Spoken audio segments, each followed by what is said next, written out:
Hi, my name is Jean and this is my channel Learn with Jean. In today's video, I'm going to continue off of my series of working backwards, or what I call reverse engineering.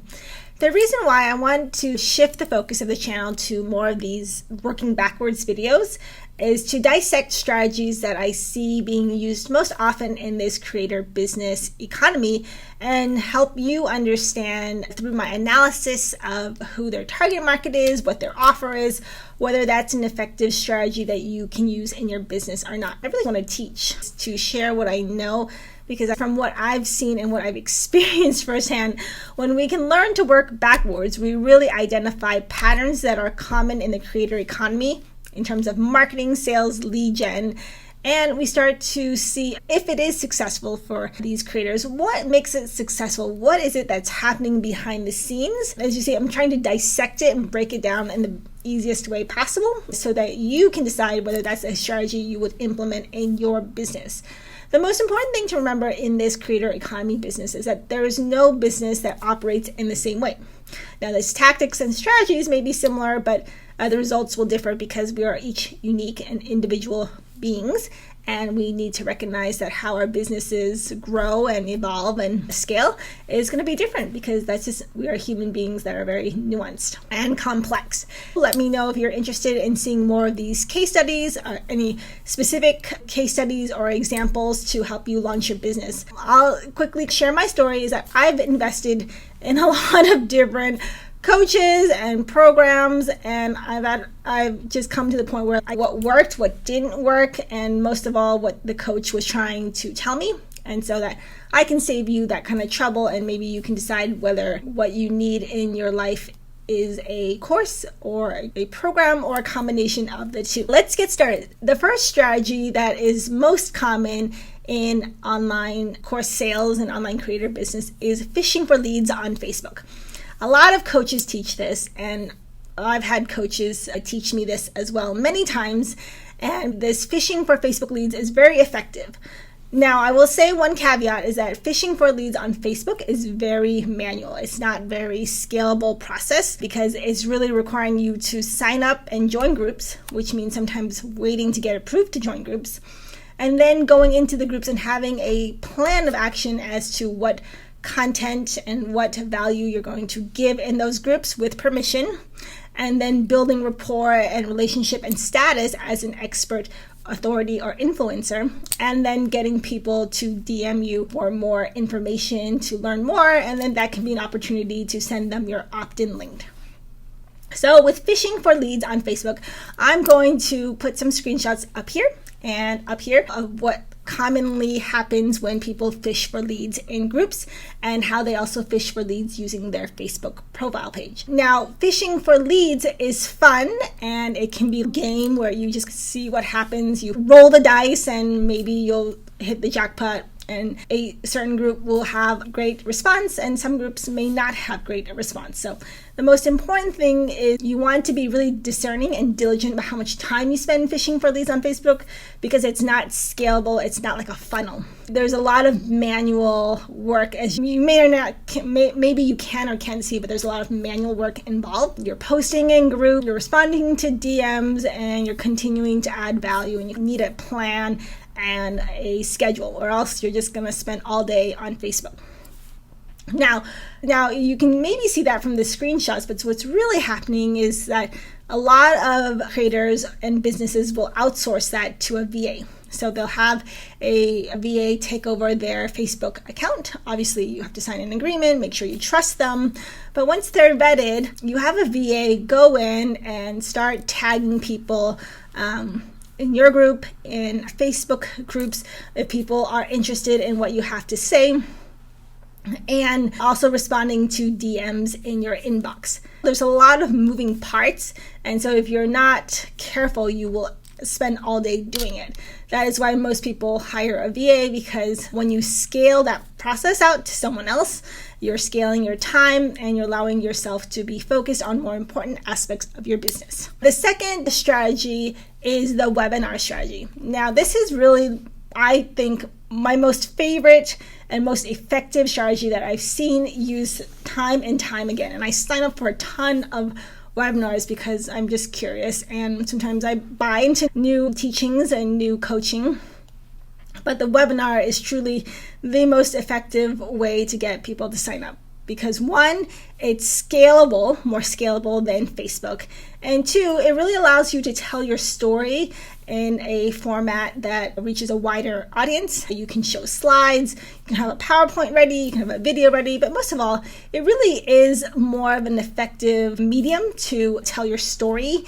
And a webinar is easier to sell and offer to many people versus the Facebook strategy where you have to post in groups, send people a DM, and then you have to send them have a VA send them the opt-in link, and then wait for them to join and sign up to your funnel, and then have the automated emails go out to them. I personally have tried the Facebook strategy, and it works for some people, but it didn't work for me. And I think it was also depends on who you want to target. If you're targeting a B2C customer, Facebook is very effective.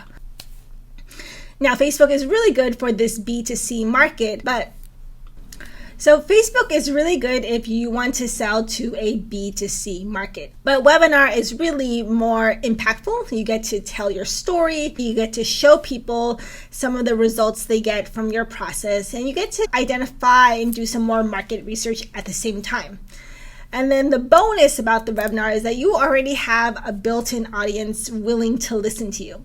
Now, at the end of the time, you get to present your offer.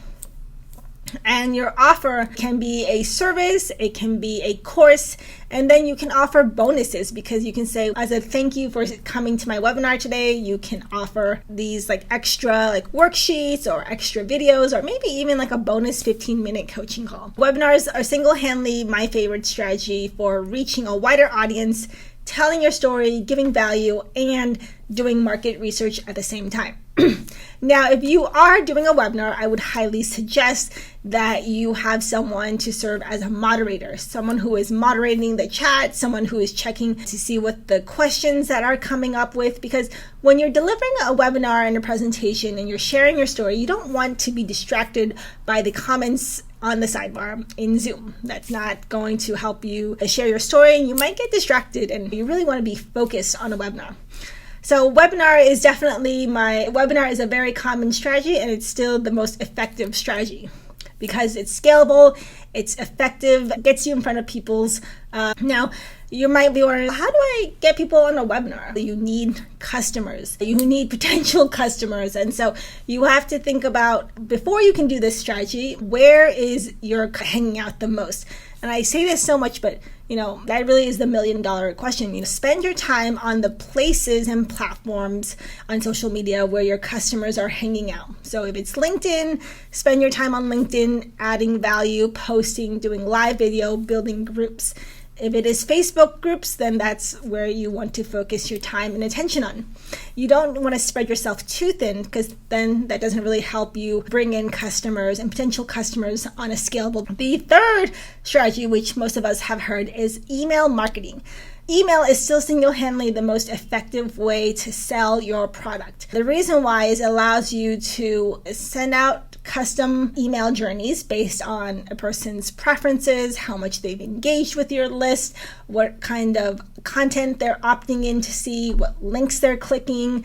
I see a lot of creators testing out new product ideas just using email alone because it's a great way just to send out a conversation and get the conversation started. Of the three strategies, I would have to say from Facebook, webinar, and email marketing, the webinar is still the most effective strategy to sell people. And then my second would be an email. Send it to your email list and start warming people up, getting people to respond and engage with the questions in your email. And then is my least favorite because it's very manual, but it can be very effective if you find that your market is hanging out on there.